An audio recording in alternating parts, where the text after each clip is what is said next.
outside. We might be able to win this thing. You tell me who sent you, I might let you walk out of here alive. All right, hand over the globe. What's he going to do? Shoot me with your pockets? It's a gun. That tough guy He-Man crap. It's a bunch of bull.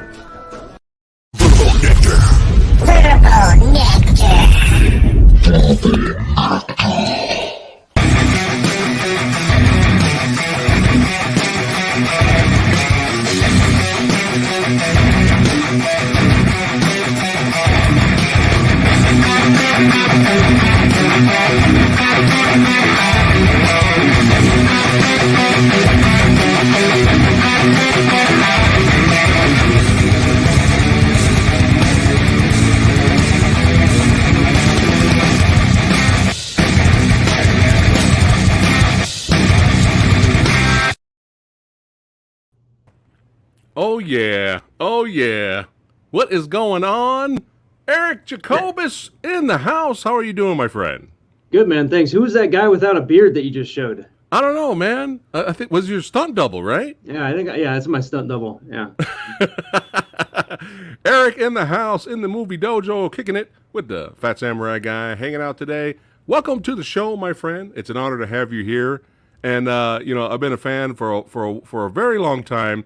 And I'm gonna, well, it's every time I show these old photos, it's like I'm not really embarrassing my guest. I'm mostly embarrassing myself because it just I have not aged well, unlike my guests that I show. But yeah, man, before we get into that, you're very charitable. Oh man.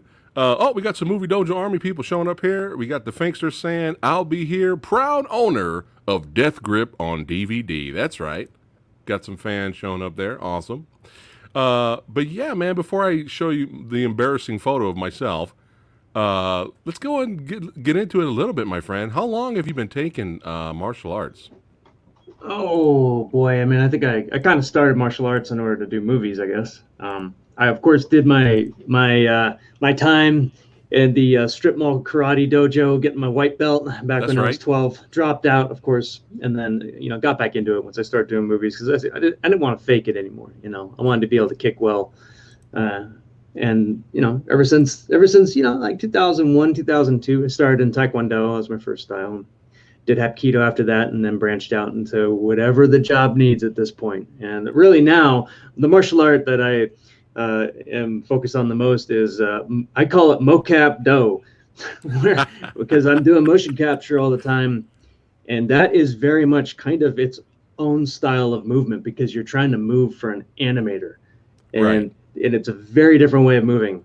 It's actually taught me to move in ways that I've never thought that I should move. Oh wow! So it's its own thing. It's its own art, and I love the name mocap do. I think you should patent that. I'm gonna open up my dojo tomorrow. I think you should. Yeah. Mm-hmm. But that's awesome, man. Oh, here we go. We got Lopez in the house that he recently got a copy of Contour there. Right on. Where'd you find it? I wonder. Wow, crazy. Jacob here was talking about the intro. That footage was insane. Oh yeah. Eric's got the skills, man. So did you always? I mean, obviously you're a fan of martial arts. You took martial arts, but did you always have aspirations of going into the industry, whether it's TV, short film, movies, and now mocap do? Did you always have that dream, or are you just like, let me try it out, and then the rest is history? Well, the thing I grew up on was vaudeville comedies. That was really what I was sort of spoon-fed as a young boy, as a young bearded man when I was very young. You know, I was watching Marx Brothers and Laurel and Hardy, and very wholesome upbringing. And the first fight scene I think I ever saw was from the Pink Panther. And that to me was action, which is that it's funny. There needs to be some kind of comedic element to it. And that just made the most sense. And once I learned about Jackie Chan in my, podunk town when I turned 18, I didn't know anything outside of that town. But then once I learned about Jackie Chan, I saw, oh wow, you can actually combine martial arts in this very interesting way with comedy, and also Sammo Hung. You can combine really good filmmaking with comedy, because Sammo Hung also is a great comedian, one of the greatest martial art comedians of all time, I think. and maybe the King. And so the itch sort of started then, Nice. and it never left. You know, the Nice, whole nice. thing ever since has been, yeah, how do you convey a cool action? I call it an action code, where like something just kind of speaks to the audience, right? Something just makes sense. And how do you elicit some laughter as well, right? Yeah. And how do you do a joke out of that? And especially right now, because nobody makes comedy, especially not action comedy. They're very hard to come by now. Yeah, yeah. And you know, especially when we get to Rope-a-Dope. Oh my God, man. I was just dying. I rewatched that last night, and it's still just as funny as it was back then, man. Just cracking up. But you have, you know, you have the martial arts skills. That's already there. It's amazing. But then you have that comedic timing, man, in your shorts and films. It's really funny. And, Well, thanks, and you man. brought up a really good point, you know, about action comedies are kind of a rare thing now. I mean, the most recent one you could say is the Paper Tigers. Have you seen the Paper Tigers? I haven't watched it yet. I'm sorry. I know Oh, I need that's to fine. see it. It's my duty as an indie filmmaker to see that movie. And I haven't done it. I've been reading too much lately. I think It's a I lot need to of watch fun, something. man. Yeah, cool. Yeah, you'll definitely enjoy it. It's right up your alley. But it's funny. It's just speaking of Paper Tigers, and Rope-a-Dope 2 here, you had Ken Yeah, in your Yeah. short, and this dude's a badass, man. yeah, he's badass. I wish I could Yeah. have. I wish I could have utilized him more. You know, we kind of promised something at the end, where it's like, Ken's coming in the sequel. Right. I still want to live up to that, everybody. And you know, Rope-a-Dope 3. Yeah. If I can find a way to keep my beard in Rope-a-Dope 3, then we will do Rope-a-Dope 3. That That's idea it. has not that the idea has not percolated down yet, but it'll Right. it'll happen. But Hey, fingers Ken is crossed. awesome. And Yeah. Ken's a great. The thing about Ken too is he's such a great actor. Like, Yeah. that's something where it's hard, because I think a lot of stunt guys, and myself included, I mean, really, it's kind of difficult to be on camera and just stay still for a second and hold a look, Yeah. you know, like be sort of like, just take up the frame for a second and be vulnerable. It's really hard. Right. And right. when an actor, you know, when a stunt performer can kind of pull that out and just be there in the frame without having to go, without having to do all that stuff. Because keep in mind, Jackie Chan, a lot of the time, he's standing there just talking to people, and he's able to just stand there.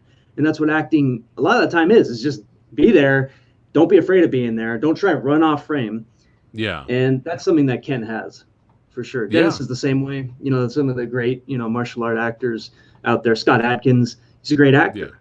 And Yeah. you have to have that. If you don't have the acting, it's just hard.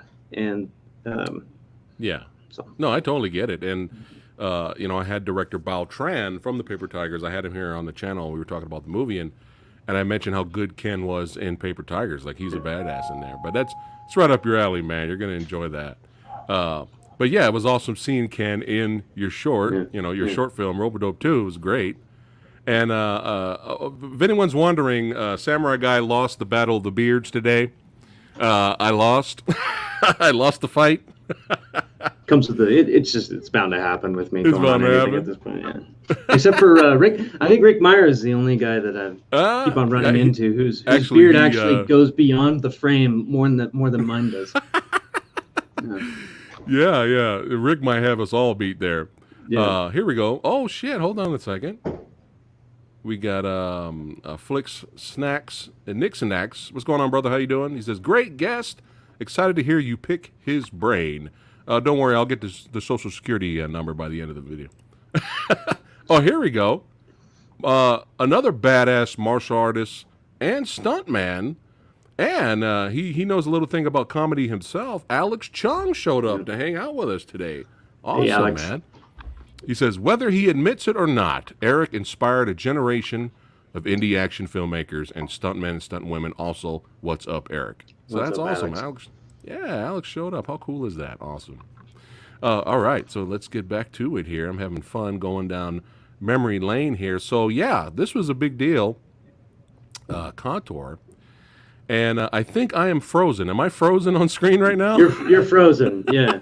But you got a good pose, so it's okay. That's okay. It's okay. All right. It's a good pose. I'm going to keep talking, and we're going to keep rocking and rolling while I try to fix this. It's all good. Yeah. It's all good. As long as you can hear me, that's all Yeah, that I hear you. matters. You want to talk about Contour, huh? Well, yeah, this was my introduction to you, Yeah. and it was badass. It was funny. It was a lot of fun, and I definitely enjoyed it. And I was out there like everybody else hunting for the DVD to pick it up, and I actually ran into you, my friend, at some point. Are you ready? I'm going to show ready. a picture. I was like, I knew I had a picture somewhere. And this is when I was at Comic-Con. And I don't remember what year this is. I do not remember what year it is. But. Uh-oh, am I the only one here now? I think I might be the only one in here right now. Hey, everybody. Oh, we're There back. we go. All right, It was I'm just back. me for a second there. You gotta love technology, my friend. You gotta love Exercising my acting skills of just being on camera. Oh, here we go again. Yeah, okay. All right. As long as no one needs to see my ugly mug. As long as you can see Eric, we're good to go. All right, here we go. Chat, everybody watching Movie Dojo Army. Here we go. Gonna see a younger samurai, and Eric. He looks exactly the same. Oh my god. Oh shit! Wow. So Look at was that. 2008. I know, right? Based on the location. I think that was 08. Look at that. Look at Eric there, baby faced, Yep. Yeah. and a lot Oh, thinner. oh, Lot thinner, no tattooed samurai guy in the middle, wearing his Batman hat. Yeah, I think we were all a lot thinner. I think we were all a lot thinner, a lot fewer tattoos on all of us at the time. Oh man, but I had to bust that out. I was like, memories, man, memories, definitely. Hey, you keep ducking out. Yeah, I'm trying to still unplug the camera and plug it back in. You gotta love technology. It's all good, brother. Cool. All right, let's keep it going. As long as you can hear me. I hear you. All right. Yeah, man. So let's kind of bounce around some of your filmography here. Definitely. Some good stuff here. How was it creating Dogs of Chinatown here? Was this a rough shoot? I think that was the first time I was ever hired. No, second time I was hired to be in a feature film. And it was tough because, Micah, who is he's a good friend, the director, he said, hey, man, I loved Contour. I loved, the comedies that you've been doing. I've got an idea for an assassin movie where you're going to be a suicidal murderer. Yeah. And I was like, whoa, okay. So I had to play it straight. That was really tough. It's extremely hard. That was actually, I think that was the movie that, I kind of like understood the difficulty with like carrying a serious action film. It's Gotcha. Very hard, some people say that that's a good movie and that I did such and such good job. I have a hard time watching myself because it's so far removed from my comedy, Right. And again, like later on with Death Grip, I kind of pulled a similar thing. There's comedy in Death Grip, obviously, but I think we all kind of go through these dark phases in our careers where we do dark movies, dark characters. So it was fun. It was a month shoot, I think. There's some good stuff for action movie fans though. There's some good shit in here though, man. Definitely. Yeah, that was a good one to do. Ray came in about halfway through and we banged out a couple fights together. Nice, cool. Nice. All right, the big one here, which I really, really enjoyed.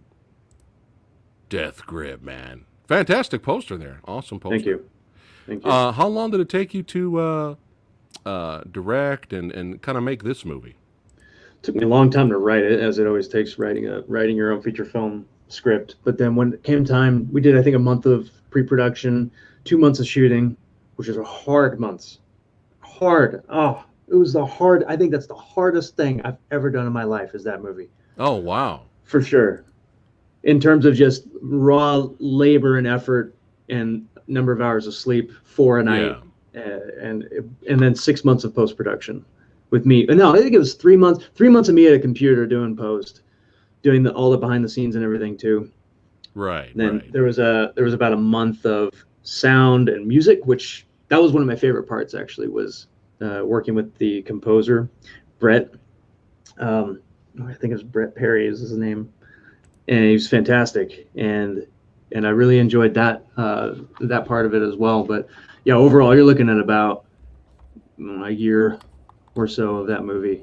Right, and right. it really took this. I mean, it is what it is now, and it was hard because we were trying to achieve kind of a look, because Contour is so raw, and let's just use the lights that we have, and if I need a light, I'll just pull up a light like this, right? Like, I'll just pull up a light and aim it there, now shoot, right? It was that kind of mentality. But with Death Grip, we wanted to try to make a bigger impression by bringing in Johnny Young Bosch as the villain. He was the Red Ranger from Power Rangers, and so it takes a lot longer to just do a shot, right? And Holy shit, I'm back. There you are. All right. And it would take a lot longer just to get a shot, because the DP had a look that he was trying to achieve, and he would try and light, and I was trying to choreograph, and then when I tell him to flip angles, he'd have to relight, and so it's really hard, man. And we did it, but again, it was like a lot of work for everybody, really. I mean, everybody just slaved away at that movie for nothing. So the whole crew pulled that movie together, man. And it's a dark movie. There's a comedy scene, and the one, the toilet scene, right, which is the comedic relief in the movie. That was probably the first scene that was probably the only scene that existed from the original script back when it was a pure comedy. And then it just, over the course of, 2 years, that script got darker and darker, because your script is kind of a reflection of who you are at the time. And after that, you know what I mean? And everybody's got that moment. And then it became what it was. So. Well, I wouldn't say it was for nothing, because there's a lot of fans out there that this movie's inspired, and people in the industry. Definitely Death Grip inspired, man. Kevin Lambert says Alex' stunt work and contribution to action and stunt work speaks for itself. But yeah, man. So it's been a while since I've watched Death Grip. Loved it. However, last night I rewatched the Extreme Kali knife fight, man, and I was just like, shaking my head and trying not to increase my anger against the editor that butchered Snake Eyes. I mean, completely butchered Snake Eyes. And I know my followers and all that. I'm probably sure they're probably tired of me hating on Snake Eyes. But it's like, I don't hate on the martial artists or the performers that busted their ass. I hate on the behind-the-scenes stuff where they ruined a lot of those fight scenes, man. And it's sad. Did you see Snake Eyes? No, of course not. Okay. if you're bored, that's hilarious. I'm never bored. I'm just saying, like, if you're curious, you're gonna be like, wow, we just went backwards. You're gonna watch and be like, we went back 10 years. What happened? What's going on? Yeah, man. But I was just the timing, the speed, the fight choreography in this knife fight, man. Like, extreme, it just blew me away again. And you can actually see the fucking fight. Yay! Yay! And it wasn't edited to shit. And it wasn't shaky cam everywhere. And I just was so blown away watching it again. And I just cracked a huge smile at the end. And I said, thank God somebody got it. Somebody out there working their asses off, bringing us this entertainment, and they get it. And I just love that kind of stuff, man. So, if you don't mind, I would love to revisit that knife fight. By all means, I haven't watched it in years myself. Oh, all right. This is going to be fun, and feel free to add your commentary. All right, chat. Prepare to be blown away again. And this came out. What was this? This is 2012 or earlier? Yeah, 2012. We shot it the year before. Yeah. That's right, 2012. And hopefully the editor of Snake Eyes is watching this. All right, here we go, guys. Let's have some fun. I hear it. There it is. Here we go. Man, this was good. How long did it take to choreograph this fight, man? We did it all on the fly. It took 2 nights to shoot this thing. Those were... So the thing about a fight like this is you can't do it with just an actor. You got to have a guy like, this is Alvin Singh. Yeah. And Alvin Singh is a machine. We came up with a different term. Of course, like we were choreographing it not so much to try and figure out like cool Kali knife drills or anything like that. We were just swinging for the fences. Right. Literally. And that's all we did. And so we called it vines because it kind of felt viney after a while because we were shooting this thing nonstop, and we were hitting each other with these fake knives. It was brutal, man. It was a hard shoot, but we just went for it. And guys like Alvin, they go gung ho. He's also a great actor too, because like he can just take up the frame like that right there. Like that's hard for a stunt performer a lot of the time. Yeah. People take it for granted. It's like he's a little bit vulnerable because I took his knife, and so you're kind of trying to act the fight. Look at this shit, man. This is the speed, the timing, the camera work. Yeah. Jesus so the Christ, camera guy, man. the camera guy was also the DP. It was Drew Daniels. Man. And so Drew was on point, and he would call it. He would say, "Hey, I missed that one. Let's cut." And I'd say, "Thank you," because we're not fixing this fight in post. And I told him that. Like we have our setup. You're going to shoot the setup, and we're not cutting it. And that's how. I mean, that's really how the whole movie was. But this was the fight where we did the long takes. Right. Yeah, man. And it's just like, I'm sorry. I'm kind of wanting to watch it again. But I mean, I just turned the sound down just so we can talk over it a little clearer. But man, like this is just, I mean, what was that, like 15 moves in one take? Like this is what it's all about. I think the second shot was like 25 moves or something. Jesus Christ! And what was hard about it is that it wasn't very like sensical when you're trying to remember how to do it was all based on feeling, and so we were just kind of feeling our way through the fight. Plus it was dark. It was brutal, man. That was one of the hardest fights I've ever done because great camera angle up there. I love that. Yeah, stuff. we kept on challenging each other, and Alvin would throw out an idea and he would push the limit and I would push the limit, and then we kind of found that place in the middle. Just phenomenal. I had a blast working with Alvin, man. He's still one of the best guys to ever be on camera in terms of action. Chef's kiss. I love it, man. But that kind of stuff, me being a fan, I just get charged up again. It just like lightning bolt. It's just like, thank God, great action exists out there. You know what I mean? So I just had to show that. You got Flicks here saying, awesome scene.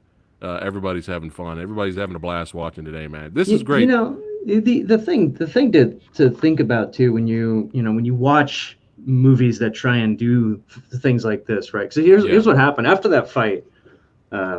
They called me to 8711, and they did the John Wick films later on. But at the time, they were doing the Die Hard movie, Good Day to Die Hard, and so they brought me and Alvin to do a knife fight for that movie, and that fight got cut entirely from the movie. But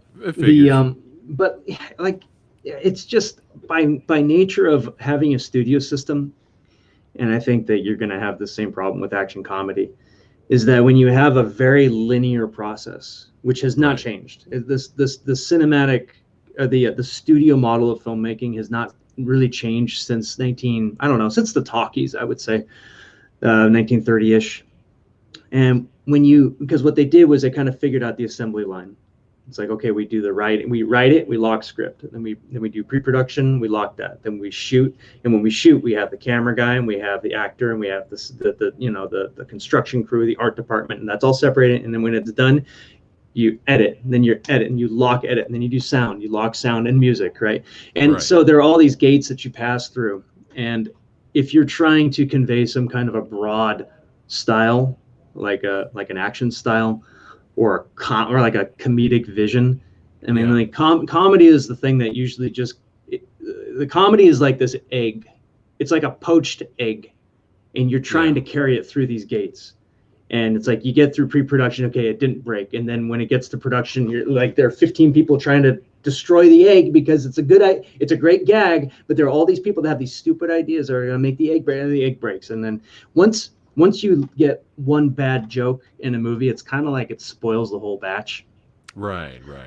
And that's kind of like the nature of a very linear studio model, and it's kind of the same with action. The thing about action is that action will get destroyed at some point, right? If it's not the performers destroying it or the choreographer, or if it's not the camera guy destroying it, then it might be the editor. And frankly, I don't blame the editor, because the editor probably has 50 angles that he has to cut together, and if he's only using the master, then he's not doing his job technically. You got a producer on him saying, well, we spent all this time doing all these other angles, why don't you use all the angles? And so the editor's hands are tied in a sense too, and so everybody just has a lot of input on the action, and then at some point the vision is lost. But the thing about action is that you can have a drama like a Marvel movie, and if the fight scenes are crap, well, at least you still have the drama, right?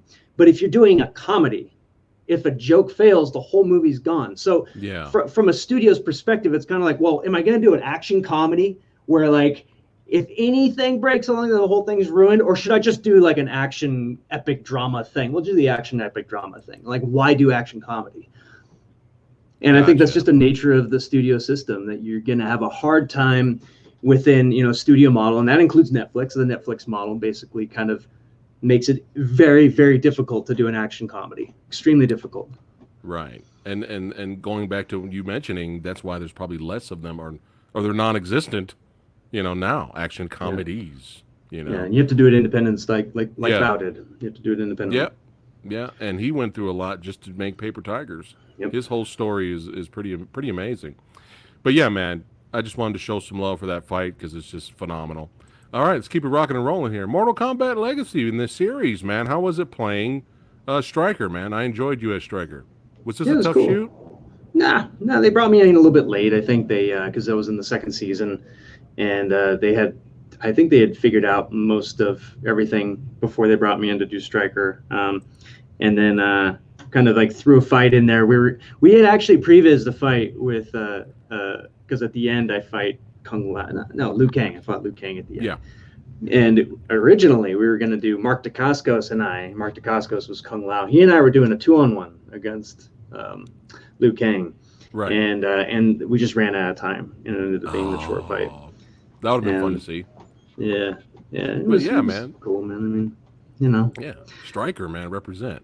Yeah. All right, Rope-a-Dope series, man. Hilarious. The martial arts action comedy Groundhog Day style, man. Really funny. Really funny, man. Really enjoyed it. Is this like up to this point in your career? Is this like at this moment right here? Is this like, this is me?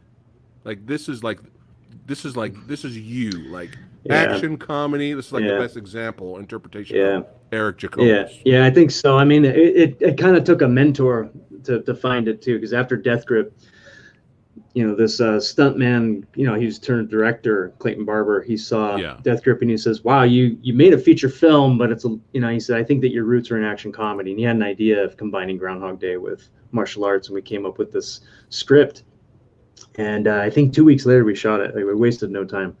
Nice. And man, I mean, I used essentially the same crew as I did on Death Grip, but so 2 years. Rope It Up one is we shot 2 years after Death Grip, and I had kind of gotten the cobwebs out at that point. It's like, okay, Death Grip, that's behind me. I did my art thing. I did my Takeshi Kitano movie. Now I can just focus on what is entertaining. And that was it. I think you nailed it.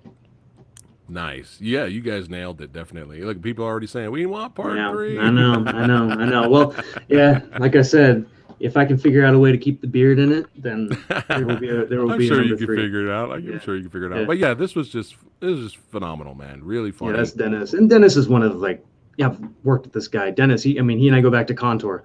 And, he and I can really just fight without hitting each other, and it's easy. It's easy working with guys like him. Plus, he's funny. He's funny, and when you're doing a comedy, you got to be able to be around people who are kind of in tune with the vision. So when we're coming up with ideas, workshopping action concepts that are funny, I call it a writer's gym, where you get together and you come up with a cool fight, and it's kind of a previs, but it's more like, let's just find the gags. Let's just make something kind of fun and build a story like that. And someone who's on the same page as you, like Dennis and a lot of the other crew too, you got to have that. Otherwise, you have a fight with people, and that's Right. not how you do comedy. So that was absolutely essential to have a crew like that. And I enjoyed the little. I wasn't expecting the little twist in the second one where it's both of you. You know what's It's funny about that? So I got a funny story about that. So Sure. the first one is Groundhog Day, and the second one is the question is like, well, what would happen if two people had Groundhog Day? And Great. and I wrote it, and it took me a little while to write it, but I figured it out. And everybody who read that script, they would say, what the hell are you talking about in this? I cannot follow what's happening. And I would always have to tell them, just trust me. Yeah. It's going to work. Right. And we made it work. We made it work in the edit. Also, there's a long editing process for that one. Yeah. I think the first Rope-a-Dope we shot in 4 days. The second one we shot in 6 days. And then post-production on the second one was months. I think it was like 5 months post because we kept on changing the edit. I mean, there was stuff cut out. I mean, the original cut was 25 minutes. We had a whole montage that we cut out. Oh, Otherwise, wow. the flow was a little bit slow. Right. And so, But yeah, man, this was great. It was that great. one also seemed like in the second one. That's when we kind of figured out the story of the action. Right? Look at you showing off there, man. Look at that. Are you kidding me right now?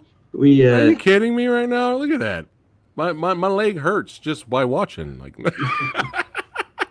I mean, that's pretty awesome, man. But yeah, man, Rope-a-Dope is great. Rope-a-Dope 2 is even better. And let's keep it rocking and rolling here. So I've seen the first ABCs of Death horror anthology, and I haven't got a chance to watch the second one. This is more in the same realm of horror anthology, but comedy too. There's some comedy elements in here.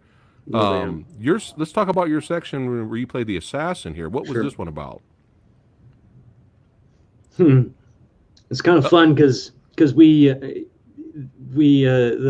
filmmaker had this idea of doing like an assassin planning out this really elaborate hit and showing how cool it is when he does this hit, and then when he actually goes and does it, like things don't quite go as well as Okay.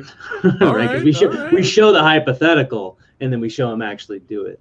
Nice. And it ended up kind of being like an army of it kind of ended up being like an army of darkness kind of comedy to it, where it's like a horror comedy, body horror comedy, where the guy's like trying to climb through a duct and he's getting raked by nails and he's getting dirt's blowing in his face. He loses his gun and all this.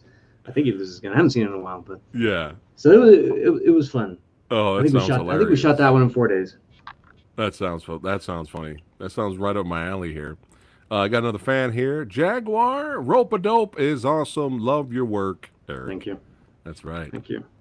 All right, I got to check out that assassin section. Speaking of comedy, man, Jesus. Dude, I was dying, bro. Did you write all of this, or you helped you? No, Jose wrote that, and directed it. It was all him.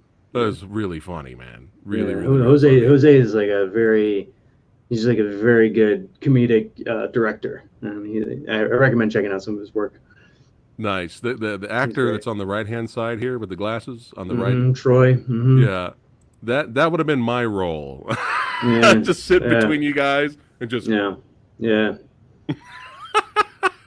But really funny, man. Like, I was dying. I was busting up, especially with all the, we got to be more sensitive, man. That's what the chicks like. You dig? Yeah. Cut to you guys murdering people. Yeah, of course. So funny. Yeah. Now all we need now is for your characters to meet up with Black Dynamite. Yeah, right. Be the greatest action comedy of all time. Yeah, right. Yeah. But yeah, man, that was really funny. This project here, you got to work with Carter Wong from Big Trouble in Little China and John Chen here. How was it working on this project? Was this a tough shoot? Boy, what do I say about this? Oh no! Boy, what do I say? Okay. Like I mean, in the interest of just being brutally honest, like, working in Hong Kong was terrible. Oh. I gotta say, it was really hard. It was extremely hard. Like, it's just a work environment that I knew nothing about. And gotcha. The director that brought me over there is a sweet guy, and I love him. Like, he's a dear friend of mine, and I've known him for a long time, and I've worked with him for a long time. And he's a very good man. But then when you go to Hong Kong, you're in a different world when it comes to entertainment because, Gotcha. like it or not, you are going to encounter triads or of some kind. You're Oh. going to encounter this like very kind of second world style of business, where if Yeah. you're not savvy to it, you get caught blindsided. Right. And Right. fortunately, nothing ever happened. Yeah. But there were times where like things would just happen on set. People would show up who were wanting to get paid. People who like we didn't hire, but they wanted payment because they came with somebody and they've been there for a week and now they want a week's pay. And Yeah. it was just it was tough, man. Yikes. It made me appreciate. I love Hong Kong for like Yeah. all the other reasons. All the other reasons I love Hong Kong, but like that Yeah. part of it made me very thankful that I don't have to make movies there. Gotcha. It was extremely hard, man. It was really hard. No, that's fair. That's a fair assessment. Yeah. Maybe there was a few positive things there. Shout out to my boy Cryptic Soul. Shout out to Cryptic Soul. He sent me that photo. I told him I was interviewing you today. He was like, "Oh man, Eric's awesome." So yeah, shout out to Cryptic Soul. It was cool. You know, like the thing is, man, like I love Hong Kong people. I do, and I learned the language a little bit, you know, and I can argue with a cabbie in Cantonese, and I love the food, and it's really just that element of the business, Gotcha. and I think a lot of people don't like it, right? I think that's just this like part of the business that a lot of people just don't like, and they have to deal with it. Yeah. And that's why a lot of them come to America. A lot of them move to Canada. Right, a lot of them just don't want to deal with it, man. Yeah. So, no. That makes perfect sense. That's reality. That makes sense. Not that working in Oakland is a whole lot better. Because here's a story about Rope-a-Dope 2. Is that when we were finishing that movie up, we were trying to shoot the montage, and we had a different actress in the montage. Because you know, like I've got the trainer, right, the guy that gives the weapons to me. Well, originally that was a wushu artist named Patty. I think it was Patty. Oh my gosh, I'm getting the name wrong. Well, it doesn't matter. She's not in it anymore. Because on the day that we went and shot this, we were shooting outside of the house. It's the same place as Rope-a-Dope 1, outside Boots Riley's house. And we're shooting. We're on, I don't know, it's third shot of the day or something, third setup. And some guys come up and they stick a gun at me and they take the camera. Goodbye. Wow. Took 5 seconds. Took 5 seconds for them to do this. Bye-bye, Red Epic. Man. Wow. Well, I'm glad you're okay, my friend. Yeah, it changed my life.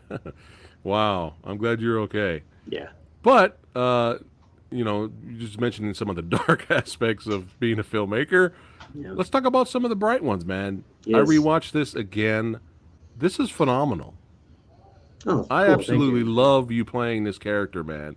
Yeah, Straight up absolutely. Zatoichi, Blind Fury. I mean, this is just like, I want a series. I don't care if it's a web series. I would love a movie series. I would buy every single copy, man. Yeah. But Blindsided, the game, was fucking phenomenal, man. It was a fun one to do because it was Clayton. Clayton and I came up with it, and he directed it. And Clayton really wanted to do a blind movie. We were talking about it for a while. We were throwing ideas around, trying to figure out how to do like a blind samurai movie. And at one point, the idea came up of like, well, what if he makes pies? Like apple pie kind of became the foundation of it. It was very kind of an American Zatoichi, right? Yeah. And so I started researching being blind and met with a guy who is a blind skier. He's a blind cyclist. Wow. All right. And so I met up with him, and that you talk about again like a moment changing your life. And I said, look, man, I want to know everything about this that you can give me in 8 hours. And then, you know, an hour into it, you know, you realize that guys who are very disciplined, who are blind, which is all of them. Right. All blind people will put your discipline to shame. There's something because they have a process for everything, and he had rules. He had like 60 rules, and you tell me rule number 37 is when you go outside, you be prepared to fail. Rule number 58 is like don't forget the milk. All these little things, and so I said, hey, I got an idea. This is going to sound crazy. Why don't I blindfold myself, and you can give me a tour of San Francisco? Wow. and it's in the behind the scenes video at the end of, I think it's at the end of during the end credits on Blindside, and you can see what we did. Okay. And nice. he walked Phenomenal. in, so I walked around San Francisco blindfolded with him. Wow. And saw the world through his eyes, man. And That's it's different. amazing, man. So that really helped, and that also, it helped me kind of figure out how to move, so that I'm not imagining it visually. I'm trying to imagine it. Right. Well, this is just functional. This is how I hear things. This is how I feel things. This is the functionality of moving in a certain way. Yeah. And so I had those glasses, and I also made sure that the glasses I had were sprayed so that I couldn't see through them. Okay. Whenever wow. whenever I was just acting, we had the sprayed glasses so that I couldn't see, because I didn't want to look at what I was doing. Yeah. Wow. I wanted to just, because what you'll see, like, everybody can go and look at this show. I can't remember what it's called. Is it called Blind? It's or Sight or something. It's an Apple TV show starring Jason Momoa. Everybody's blind in this show. See. So yeah. what you'll notice, and I'm being hypercritical here, right? Okay. So a blind person, the way that they get a cup, right? I'm holding a mug here. Let's pretend this mug is sitting on a table. If you're blind, you do this. That's how you grab a cup. Right. You sort of like find it with your fingers, and then you grab it. Right. And there's a method to approaching objects, to approaching people. There's just a method that you have to do it with, and that requires some training. But watch the trailer, and what you'll see is they're looking at it, but they're blind, right? So they're looking at it, and they go like this. And like they anticipate it before they actually get there, right? So it kind of gives away the gag. And so not to be an elitist or anything, but it's like, guys, if you're going to play a blind guy, like, go train, go get your white belt in being blind. It's like, it's a blind universe, right? Was it in the whole world blind in that show or something like that? I think so, yeah. I think so. Boy. Which is like, you're setting, well, it's a terrible idea. You have to give everyone blind contacts, right? Which, like, insurance isn't going to cover you if you do that. Gotcha. Oh man, yikes! No, I haven't seen. No, I don't want to see now. But Alex worked on it. Look at that. Alex worked on it. He went through movement training before the show. They tried to improve the accuracy. Well, now I have to watch it because Alex is in it. I'm sure you're Alex. I'm sure you were awesome in it, my friend. Yeah, cool, Alex. Let's go fight you in, man. I want to see this. That's a good point, though. I mean, I'm sure some people on the set got it, and some of course probably didn't. But they put that one in the trailer.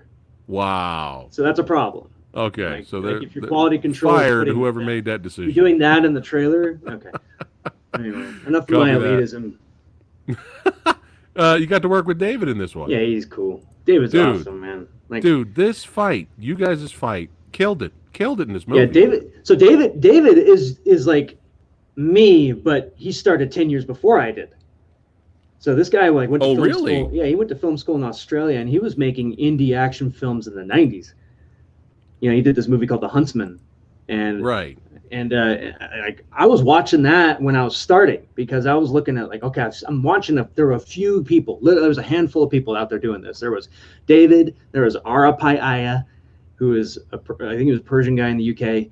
Yeah. Then there was these Greek guys, these two brothers, and then there was Quoon and Zero Gravity. That was basically the 5 people doing this before we jumped in with the stunt people. And David was one of those dudes. And David is not just a performer. Like, the guy produced Blindsided.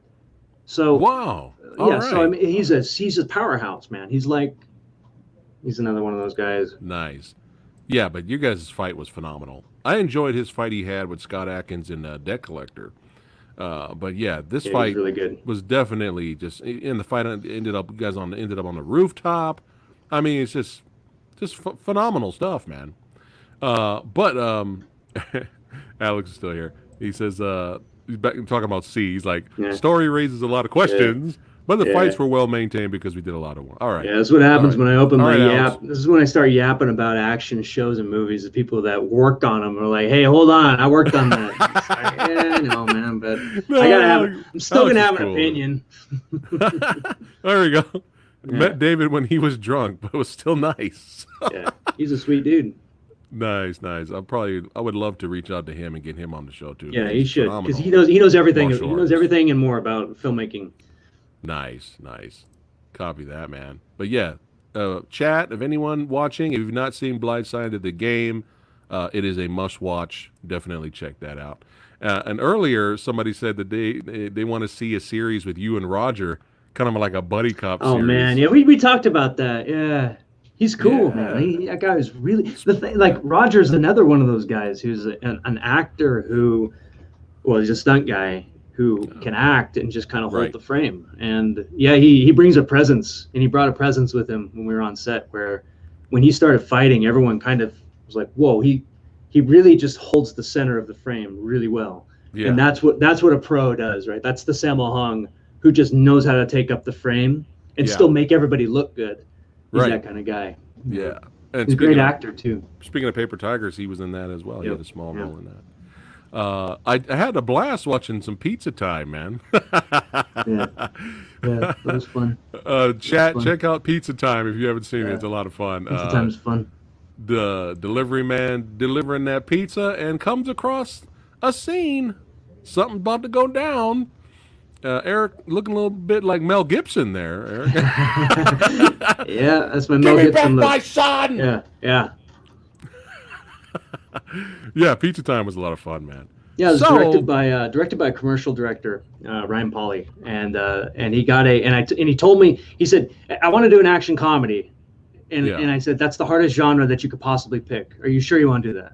He says, yeah, Right. I got an idea, and I got an idea of an actor I can bring in. I said, you got to find an actor who can act, be funny, and fight, and Right. he found the guy, Nice. and that's Ben Worley. So Nice. Yeah. by virtue of that, it worked very well. I love them. I love the soundtrack. I love the music in Pizza Time. Yeah, that was I also never Ben left. Worley. I never left the '80s, son. '80s kid for life. Got some more Death Grip fans here. Kevin Lambert says he enjoyed it a lot. Wow, Nice. amazing. Let's see here. Oh, so just a quick little random question here. Mm-hmm. Are you a gamer? Am I a gamer? Yes. Do I you have like not- the video game genre? I have not played a video game, I think, in about 4 years, to be honest. Yeah. But before that, an avid gamer. And Nice. I can go through all the game systems that I had and my retro game collection and all this, which I sold. It's all gone. Yeah. And You miss it a little bit? no, No? I'm over it. I'm over it, man. Yeah. You're over it. You're over it. I'm over it. You into that new school stuff. I had to get beyond it. Yeah. Now I'm into books. I'm going backwards in time. Hey, ain't Soon it's nothing gonna be wrong with cave. Then I'm gonna sell all those and do cave paintings, and I'm hoping to, find. this guy. Cave paintings. But no, the reason why I'm asking is because there was so much video game related content that you've done on Yeah. YouTube, and Yeah. the Mario Warfare was hilarious, especially playing Waluigi. Yeah. Was Well, that's really the same funny. director as the Dogs of Chinatown. And Oh, that was- nice. That was Nice. when he called me back, and it's like we had a good rapport already, so it was very easy to do that one. Yeah, nice. I mean, nice. I think that I was raised on, you're talking about video games. I mean, I was a latchkey kid, only child. Video games were my childhood. That's all I did. Yeah. Well, what was just really quick? I know you're on to books now, but what was some of your favorite video games, just from any era? Any era? Yeah, I mean, I was one genre that I loved was I loved Tekken. Tekken was because I was an arcade kid. I loved the arcade, and I was a Sega fanatic for so long until Tekken showed up. But I love Sega still because Sega was like the king of the deluxe arcade cabinet. They really brought in the arcade experience, right? And but couldn't beat Tekken. Tekken was the one. And when Tekken came in, it was like, wow, it really felt like a martial art game, not a fighting game, but a martial art game. Yeah. And I think that, when Tekken 3 came out, I think everyone was like, well, what's capoeira? And everybody sort of got this like interesting cultural experience of being able to play all these different martial arts styles. Eddie So you gotta give it, Gordo. you gotta have, give it credit for that. Yeah. That inspired all the Tekken in real life videos that I did. And I also, I had a heart too for this like subgenre of computer games called point and click adventures. I don't know if anybody knows what these are, but it's like the Monkey Island, Full Throttle, King's Quest, those games. That was a huge, point and click buff. So I would say that those two. Yeah. But yeah, Tekken, Tekken, I'm horrible at it, but I love playing those Me too. games. Me too. I can't beat anybody. But I love all of your videos where you're doing that living that Tekken life. You know, showing all the different fighting styles was a lot of fun, man. Especially the ones with Street Fighter too. I mean, these were really, really fun, entertaining videos, man. I'm sure you had a blast doing these. They were fun. Took a long time, and I had no idea why I was doing it. Actually, I had no plan. Yeah, I had no plan. I was just fun. doing it. I had no idea until I found out that people at Sony were watching it and wanted me to do God of War as a result. There it is. See, look at that. It was destiny. Yeah, well, there was some kind of plan there. Yeah. It's just funny because I'd be doing them in my garage, and this is after I'd been with Clayton in China and I'd just gone to Hong Kong also to do that movie, and I went with Clayton to Beijing after that to do the Heart boxing movie, and then I came back and it's kind of like, all right, I just want to settle down and do something creative for a while, and start doing that in the garage. And then 2 or 3 months into it, my wife comes into the garage and she looks at me, and I'm wearing like a torn up gi with a headband. She's like, "What are you doing? Is this work, or is this what are you cosplaying?" And I said, "I don't know. I'm just doing something." I had no idea what I was doing. And then the rest is history. But let's get to the God of War gig, man. How awesome! How awesome is this, man? This is like definitely one of the most successful video games in the history of video games. Yeah. And it's really awesome that you got to be a part of it. Hold on one second. I saw a comment here. Let's see. He goes, "Is he Scott Adkins' body double? If not, why?" Oh, you don't want to see me without a shirt on, man. I look like a mix between a troll and a cinder block. Like, I'm just nothing to look at. Yeah, you don't want me without a shirt. That's why I got out of acting. Why is Eric not in John Wick 4? He deserves the spot. Oh man, you got some fans. I would fanboy. I'd be like, hell yeah. But still, though, let's go back to the God of War thing, man. Yeah. I mean, so Mocap Doe, right? That's the name. I love it. I'd be some T-shirts or something. Yeah, Mocap Doe. Mocap Doe representing son. Now, did you handpick a certain team to be your team to do these, or they just threw you in there? Let me tell you how it works with mocap. Okay. So the thing about the game world, right? So the film world is over here. The film world is, hey, I'm gonna go work on this Marvel movie. It's like a martial art show. I think it's called Shang-Chi, and it's got some actor in it. Yeah, it's gonna be out in a year, right? That's what you kind of say when you're working on a movie. Right. You go, oh, okay, cool. I haven't even heard of it yet. I've heard of the comic. Oh yeah. When you work on a video game, you're working for the government essentially. What are you working on, Eric? I'm working on something. Are you working on the new God of War? I was like, I don't know. I can't say. Oh, how long have you been doing that? 3 years. Wow. So when you get on to it, because the world of video games is very different than the world of movies, because gamers are rabid about content. Right, Movies, it's different. And the thing too is, I mean, there's just all kinds of other issues with game IPs, stuff getting leaked. It's a totally different world. So when they brought me in, it was total secrecy for God of War 2018, and this was back in, I think, 2017 or 2016 when they brought me in, and they had me audition, and I was moving around, and they said, "Wow, the thing about the Tekken in real life videos is that we realized that you knew how to move like a video game character." And I thought that was the strangest thing I'd ever heard, because I didn't know game characters moved a certain way. Yeah. And what they meant by that is precision. Gotcha. Because in a game, think about playing a game. If you throw a punch in a game, you expect your character to go this far in this amount of time. Right. And you're going to do it 10,000 times, 100,000 times. And it needs to be the same, and it needs to feel and look really cool every time. Right. Now, that's motion captured a lot of the time now. And in God of War, when you swing that axe, it needs to look cool and feel good. Right. And you're going to do it 10,000 times, 100,000 times. And you're going to see it over and over and over and over. Now, unlike a movie, which you're going to watch twice. So nobody cares if you mess up. But if you're doing the basic attack or the heavy attack or the combo in a game, you do it exactly the way that you need to do it, which is going to have to fit within the compartment of the game engine. Right. So you have to have a certain foot forward. You have to have a certain arc There are 5 pieces of a move, which is, you have the beginning pose. There's the antic, which is the lead up into the motion, which might be really long for a big move, or it might be really quick for a short move. You have the hitbox, which is where the actual hit happens. That's the angle of attack, the silhouette that you're striking so that it looks cool too. They might do a hit pause on it like they do in God of War. Yeah. After the hit comes the recovery, which is coming out of the movement, right? And you can't just stumble because then that's going to feel awkward. You have to still make it look cool. There might be a longer recovery so that there's a heavier cost of using that move. There might be a quick recovery, so it's a lower cost, but maybe the move isn't as powerful.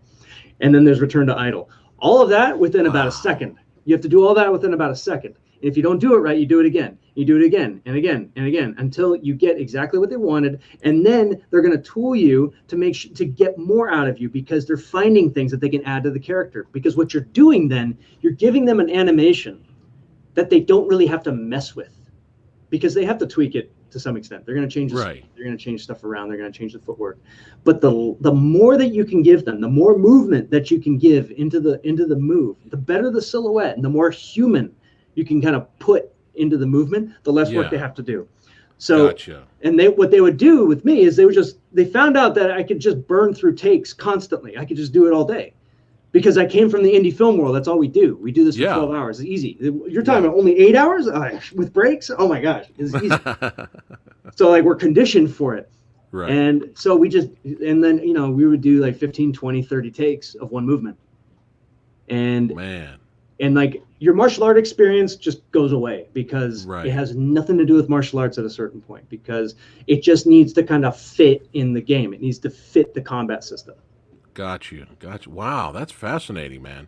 So again, did you kind of choose some people to be with you, or they just? No, they brought me in on that one, and they threw me in because it was late in the game. Actually, I think they had already done a bunch of capture for Kratos, and then I think that they either redid a bunch of it or I'm not sure what, but they ended up doing like a behind the scenes special on my work in it, which sort of like insinuated that, like, okay, I'm the guy. Because you don't know. Like the thing is, you go onto a mocap shoot and they say, yeah, you're doing Hulk today, and you have no idea if somebody's already shot Hulk. And if you're like adding movement to that, you just don't know a lot of the time. So it's hard to take a lot. I mean, there's Demon Souls you did, and man, you did a lot of video game mocap. But it was just really awesome stuff, man. But I did watch some of the behind the scenes, and man, you guys were really busting your asses to make this magic happen for this video game. This critically acclaimed, hugely successful video game here, man. Yeah, this is really awesome. It's a different kind of. What would you say? Like, it's a different kind of grind when you're doing motion capture for games. And again, you have two different kinds of motion capture. You have the kind where you're kind of doing the cinematic motion capture, where you're going to do 5 takes and it's a long scene and it's more like filmmaking, right? But then you have the game capture, like what I just talked about, which is more like Japanese Iaido sword martial arts, where you're trying to perfect the thing within 1 second. It's so fundamentally different, and yet both of them are called mocap. So I separate them now. I say the theatrical mocap is PCAP, which is actually an industry standard name. But then the game capture, I call it GCAP, to differentiate the two, so that when people are getting into mocap, I say, are you doing PCAP or GCAP? Because they are so different. They are so fundamentally different. So Demon Souls, for example, most of that motion capture was GCAP, and it was me doing sprints for an entire day, runs and sprints, turns, angles, all this, 20 different weapon sets. Not the same thing as doing like a cinematic action scene. Fundamentally different. Wow, that's really fascinating. So I took all that, everything that I learned from doing, mostly those 2 games, is like God of War and Demon Souls. And after working with the God of War team and the Demon Souls team, I came up with a term called Mocap Dojo, because when you go into a mocap stage, every new game that you do is like a new martial art, because you have to move in a way that's kind of like conducive to the game. So you gotta throw away a lot of the old ways that you used to move and try and find a new way to move. And the animator should help you find that. They're gonna marionette you a little bit. Right. And the good ones will know what to say. The ones that are difficult are gonna they're gonna get into your head, and you're suddenly gonna not know what they want, and now you don't know how to throw a punch anymore. Right. And so I took all that and started a company out of it here in Las Vegas. And we call ourselves Super Alloy. Yeah. We've got a 4,000 square foot warehouse now with a motion capture stage. And we now provide motion capture to major video games and movies. That's so awesome, man. How cool is that? That is so cool. It's the dream job. Yeah, man. I'm so happy for you. I can only say that it's a miracle that I'm here. Honestly, that's it. That's like no other way. Hey, but that's really awesome, and I enjoyed your the animation that you've been putting out. Cabin Fever and the Kung Fu versus Zombies was the Kung Fu versus Zombies. That one was right up my alley, man. Like I was like, dude, how long did it take to do that one? Well, I mean, when it comes to shooting motion capture, Kung Fu versus Zombies is an 8-minute long fight scene in an alley with 50 people fighting, right? Right. Now, if you were to do that as a movie, that's a week-long shoot, probably, to make it good. Right. And it's going to cost you $150,000, $2 million. It's going to be expensive to do that. Yeah. In motion capture, we shot it in 2 days with 2 people. That's what motion capture does. That's what motion capture can do. Is me and Dennis, and then two techs, right? No like way. one guy running mocap, one guy running camera, just to record reference. 2 of us, 2 days. There's so many characters fighting each other. That's amazing. That's what you can do with mocap, and so I did that. I did that to show like this is where indie filmmaking can go. Yeah, and I've been trying to sound the alarm on this for a long time, and it's hard. It's hard to sell people on it. So right. we're pushing forward, trying to do indie stuff using motion capture because it's right there. Because you can get a suit. Yeah. It's like the cost of a camera to buy a mocap suit now. Yeah. And you do that, you learn Unreal, and you can make your movie. And you can buy a space station for $50. You can buy the moon for $20, and you can buy a hitman for $50, and you buy a robot for $10, and then you get a bunch of free stuff. You populate it, and then you mocap it, and now you got a short film. Yeah. You've spent $200. That's amazing. Just 2 people. Mocap and you did all those characters. But yeah, I enjoyed that short, man. And Big Trouble in Little China. Come on now, you got Big Trouble in Little China references all over the place. That's my shit right there. Yeah. How cool is that? I would love to show that to chat right now, but I don't know how much time we have. But but still, chat, if you haven't seen it, make sure you check out Kung Fu versus Zombies: The Return of the Wing Kong. Yeah, it's a lot of fun. And now it's even more amazing that in terms of watching, for everyone watching us right now, in terms of watching it, just 2 people did that whole thing.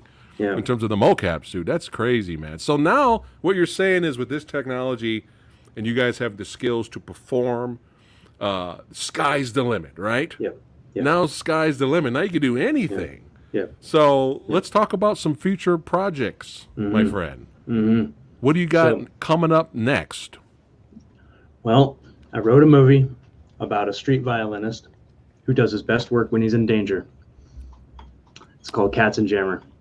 Sold. And and so he's a badass street performer who is he knows how to fight, let's just say, but he's a violinist, and so he takes his skills to this big studio, does an American Idol style audition, fights his way to the top, and then finds out that the whole thing is a death cult.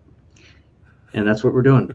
We're gonna do this feature film, and because it's just really a matter of like I've already done an 8-minute short film, which cost me $200. Right. So we can do a 90-minute feature film and costs X dollars. Don't know, right? Because there's a bunch of bells and whistles that we didn't do in Kung Fu versus Zombies, which is like facial animations, right? Because we gotta have people talk, and we gotta have hands moving too. Like you gotta do that, and that's animation work. Right. Or we can put on motion capture gloves and capture all that. We're going to need voice actors. We got to build a whole world out of this thing. We have to design our characters from scratch. I'm not just going to, because all the assets from Kung Fu versus Zombies are just bought off of the store for nothing. Right. And again, you can do this right now to test out your skills. And you can download Unity or Unreal and just try it out. It's amazing. And it works like Premiere. Once you figure it out, you're going to be addicted, and you're not going to want to go back to live action. I still have a place in my heart for it, but if you want to tell a very high level story, like Yeah. symbolic, make a world. That's how you do it. That's how you can actually shoot the script that's like been floating around in your mind, your sci-fi film that you'll never make. Right. But now you right. can go and buy a cyberpunk city for $200 and make your movie. Look at that. Man, technology, I'm telling you. Take advantage of it, right?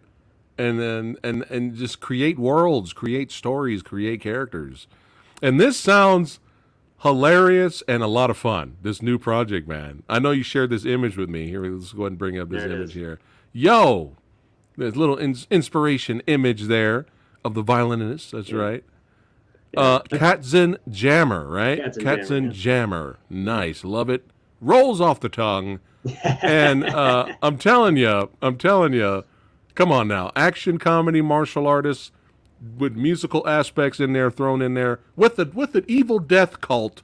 Yo, we're gonna have to make this happen. That's right. So everybody watching, you got an exclusive today, a little bit of what's to come. Spread the word.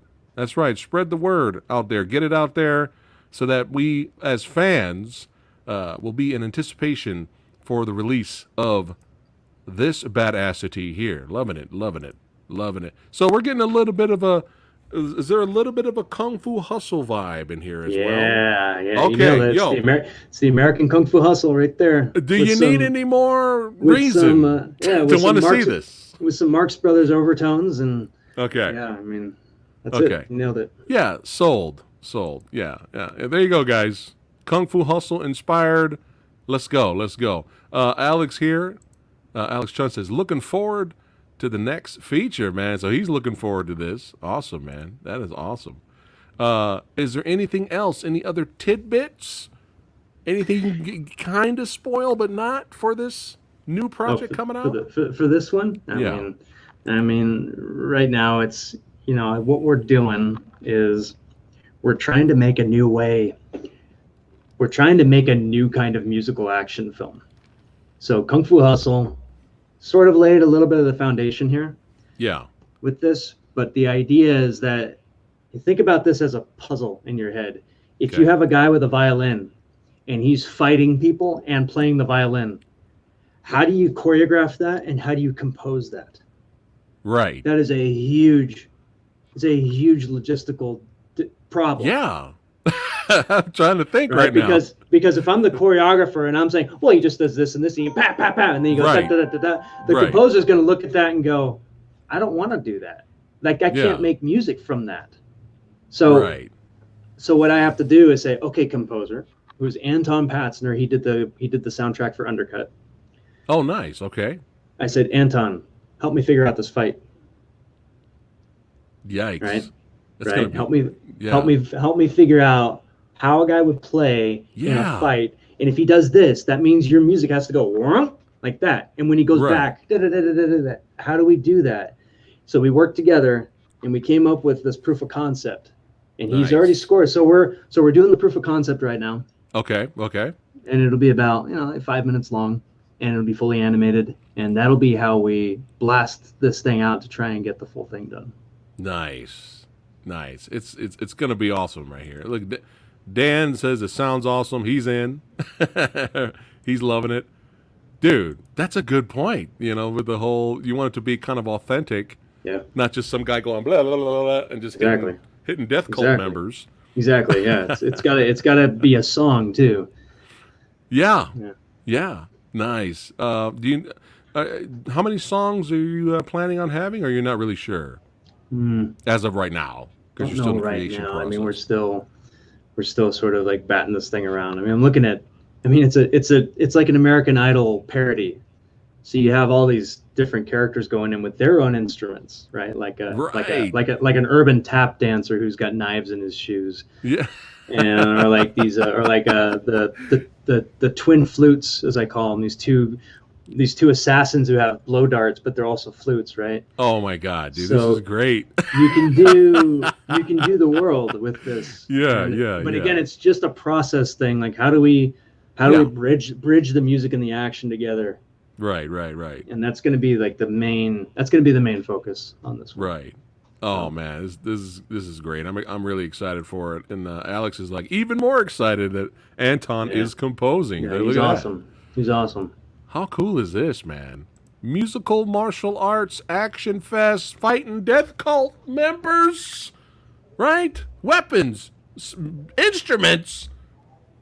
How violent are we going? Are we going super violent or no? No, it'll be pretty like PG-13. You know, people die. People will die. That's in it. fine. It's gonna be funny. It's gonna be funny when they die. Yeah, funny deaths. It's a comedy. Yeah, funny deaths, right? Like nothing get it. mean, nothing brutal. I'm not Yeah. trying to do that. I Yeah, want to have yeah. fun. Yeah. Like Kung Fu Samurai Hustle, Guy. kind of Kung Fu Hustle style. Really, it's almost the same tone. Nice. People die in that too, and Yeah. it's Oh like, yeah. And I love that movie. I'm starting to feel that movie's getting underrated for some reason. yeah, it's getting forgotten. Yeah, like I'm gonna have to do a video on that in the future. Maybe with Eric, we'll review the movie or talk about it. Kung Fu Hustle Memories, maybe in the future. That'll be a lot of fun. But yeah, this sounds amazing. Katzenjammer rolls off the tongue. That's right. Badass. I'm sold. Everybody in chat is sold. I'm sure everybody watching is sold as well. Get the word out. That's right. Tell your friends. That's right. Tell your family. Spread the word. This is coming out. Martial arts action musical extravaganza on its way. Brought to you by our brother from another mother, Eric Jacobus. And I think that's a perfect way to go ahead and end our episode today, my friend. Thank you so much Thank you for being It was here, fun. hanging out with the Samurai Guy. I could talk to you about movies and martial arts all day, man. I could do it Next all day, time. but I know you're extremely busy. As we say to all our guests, make this your second home, my friend. You're always welcome to come back at any time. And y'all know what you need to do. Spread the word. That's right. And follow Eric Jacobus' future endeavors. Go ahead and buy that copy of Contour and Death Grip. You know what I'm saying? Watch Blindsided the Game. It is phenomenal. A lot of awesome stuff. And a legacy, this guy has. You have a legacy, my friend, despite what you say about yourself. A lot of fans. It inspired a lot of people, my friend. That's right. And so we'll see you guys. Well, Samurai Guy, I might see you later tonight for a live Q&A, maybe. If you guys want to hang out with the Samurai Guy and talk movies a little bit later tonight. Tomorrow, don't forget Versus. That's right. Silver Bullet versus Bad Moon tomorrow at 6 p.m. Pacific time. Werewolf movie, baby. Face Off. Vincent Lin and Rick Myers will be hanging out with the Samurai Guy on Friday. That's right, around 4 p.m. Pacific time. We're going to talk about the newest James Bond film. We're going to discuss that. And then Jan Lucanis, that's right, Justice for Hire. He's going to be hanging out with the Samurai Guy Friday night. So, busy week, fun times. Keep watching movies. That's right. Shout out to Mocap Doe, son, represent. And we'll see you guys next time. Take care, guys. Don't go anywhere, Eric.